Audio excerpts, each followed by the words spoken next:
Welcome into the Real Kipper and Bourne Show. We are live on Sportsnet 590 The Fan, Sportsnet 360, and Sportsnet Plus. It's the Leaf Hour edition. In an hour, we'll welcome into our national show Darren McCarty, four-time Stanley Cup champion, and in studio David Amber as he sets sail on Hockey Day in Canada. 12 hours of programming. Canmore, Alberta. No prettier place. I've never been. Pictures are nice. Okay. Text me one, would you? You know, Canmore is legitimately maybe the most beautiful town or city in the country. So gorgeous. Yeah. There's some good golf there, I hear, too. I have driven through. That's all I can claim. Justin Bourne, Sammy McKee, Derek Brandeo, and Jennifer Rolnick with you for the next 2 hours, including yours truly. Toronto Maple Leafs kind of gave it to Sammy yesterday. Oh, yeah, I forgot about that. 5-game winning streak. They lose a couple of games. What's the big deal? Sammy called it a slump. What's the big deal is a hell of a choice of words. We'll get into that. But it is now officially a slump, Sammy. So good on you. I know. I can sense it. I know when it's coming. I can just feel it. So, yeah, they're slumping, boys. I think we should probably hit the latest news out of the Toronto Maple Leafs outside of dropping a loss to the Dallas Stars last night. John Tavares was seen leaving practice today, limping and favoring his right leg as he went down on a power play drill. Oh, that power play is just killing him. Like, it is a pretty sick joke that the power play is not only costing them games, but now it's costing them their second line center in a drill. We've all seen the video. Yeah. Give me your thoughts, JB, on what you saw and the degree of seriousness in your eyes. Yeah, it doesn't look great, but he does get off the ice of his own power. So that's okay. I think that's a good sign. And, if he had to miss a couple of games, is him getting rest for a couple of the games the worst thing in the world? I don't think it's a major crisis. Anyone else? Don't want to panic, Sammy? I don't want to panic, but I thought it did look kind of nasty. Mm-hmm. Just the way that you kind of lock skates with Chris Tanev. Tanev doesn't know their skates are locked, and he continues to skate, pulls his legs apart, kind of goes down weird on his knee. Gloves off immediately in pain, writhing a bit, skates off gingerly. Yeah. Like, it's not what you want. For the record, I skated off on my own when I tore my MCL. Oh, my God, I don't buddy. know if that helps. Kip, how about you?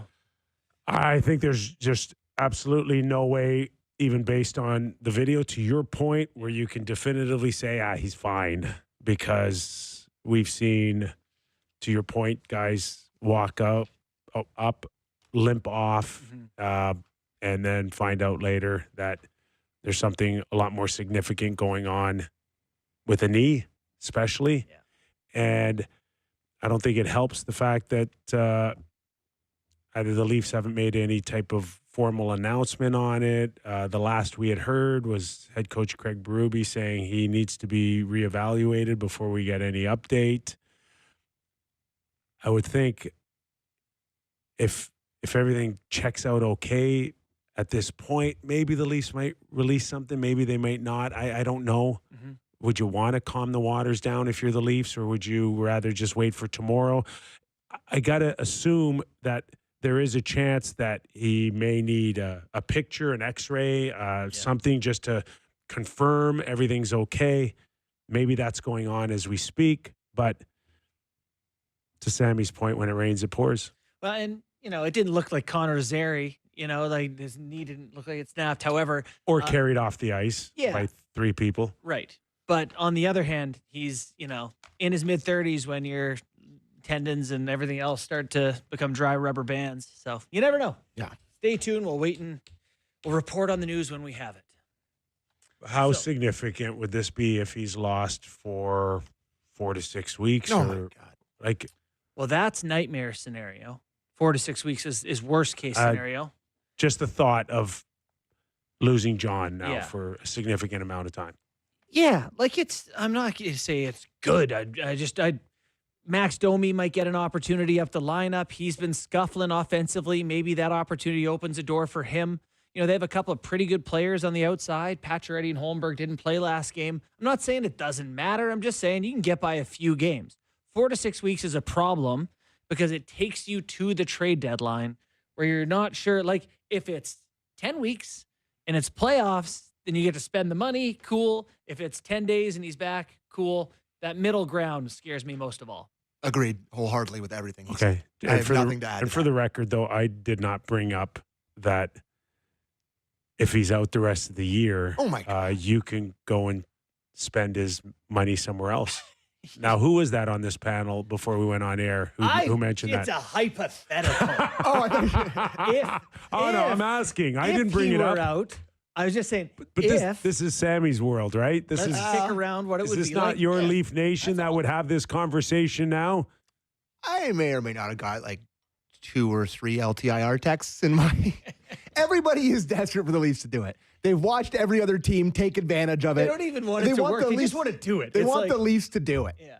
before the window loophole closes, and it will close after the Leafs do it. But Yes, it will. I've gotten a few of those today, just after the news is trickling in. Well, But you start doing it in we your live- head, and you're like, "Ooh, they retain on Brock Nelson. They get Scott Mayfield as well. They, Yeah. you just start you got doing enough for stupid things. JT Miller. You got enough for everything. So listen, I'm not panicking about the length of it, but I wouldn't say it looked pretty at practice. And they didn't really know, Yeah. and I haven't seen anything or heard anything that they know yet. So we'll see where it goes. Podcast, not a news show. Just like to remind everyone, Yeah. no reports. All right. rolling. Let's move on to last night, We have where actually it looked okay to the start. Good start. 1-0. Well, they hit 4 posts or something. A nice typical goal that Leaf fans are used to, where Marner finds Matthews with the quick release. Is that the first one this year where he's just like Catch and wristed release? one by a goalie like that? I thought it was all Lorenz on that play. No. It's like, wait. Hold on. What? He got him going. Lawrence is already Yeah. off the line.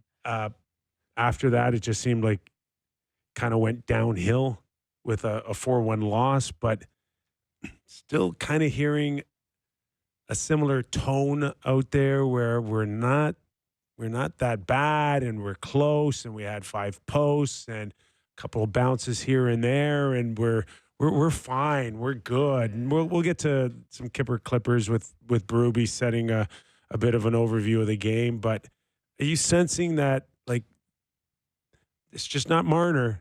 It's others now going, it's not that bad. Relax. Well, it's one other, and it's William Nylander. And for me, it reminds me of the Thornton one that we all hated, where it's like, why isn't the standard excellence?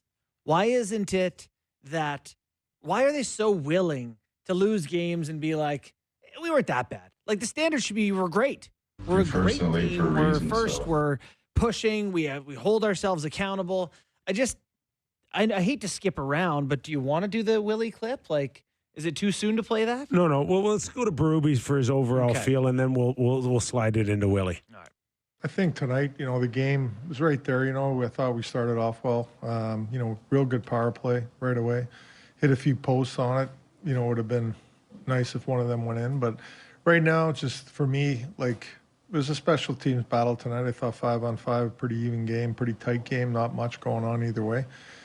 We got to win that battle, but, just we're not getting the bounces, I don't think, but we're not executing good enough with the puck. I think that we can execute better, and we seem a little, off on the execution part of things. And I think it was James Myrtle who tweeted yesterday that in the first 20 games, they were 5th in high danger chance differential. And in the 25 games since, they're 22nd. Like, we're not getting the bounces. I hate that. It's not. I know, but